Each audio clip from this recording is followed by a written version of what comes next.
নমস্কার বন্ধুরা। আজ আমরা কথা বলবো এমন একটি ভাইরাস নিয়ে যার নাম শুনলেই আতঙ্ক ছড়িয়ে পড়ে। Nipah virus. নিপাহ ভাইরাস কি?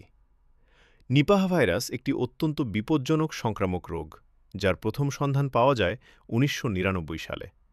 এই ভাইরাস মূলত বাদুড় থেকে মানুষের শরীরে ছড়ায় এবং অনেক ক্ষেত্রে মানুষের মধ্যেও সংক্রমণ ঘটাতে পারে। কেন নিপাহ ভাইরাস এত ভয়ঙ্কর? নিপাহ ভাইরাসে আক্রান্ত হলে দেখা দিতে পারে জ্বর, মাথা ব্যথা, বমি, শ্বাসকষ্ট এবং গুরুতর ক্ষেত্রে মস্তিষ্কে সংক্রমণ। এই রোগের মৃত্যুহার অনেক বেশি, তাই একে হালকাভাবে নেওয়া একদমই ঠিক নয়। কিভাবে ছড়ায় এই ভাইরাস? নিপাহ ভাইরাস ছড়াতে পারে বাদুড়ের কামড়ে, বাদুড় খাওয়া ফল খেলে, কাঁচা খেজুরের রস পান করলে অথবা আক্রান্ত ব্যক্তির খুব কাছাকাছি এলে। কিভাবে নিজেকে নিরাপদ রাখবেন?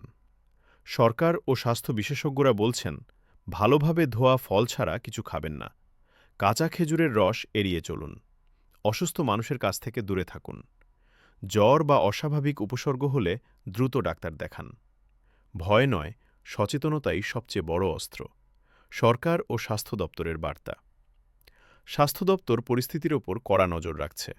হাসপাতালগুলোকে প্রস্তুত রাখা হয়েছে এবং সাধারণ মানুষকে গুজবে কান না দিতে অনুরোধ করা হয়েছে। শেষ কথা বন্ধুরা, নিপাহ ভাইরাস অবশ্যই ভয়ের, কিন্তু সঠিক তথ্য ও সতর্কতাই পারে আমাদের সুরক্ষিত রাখতে।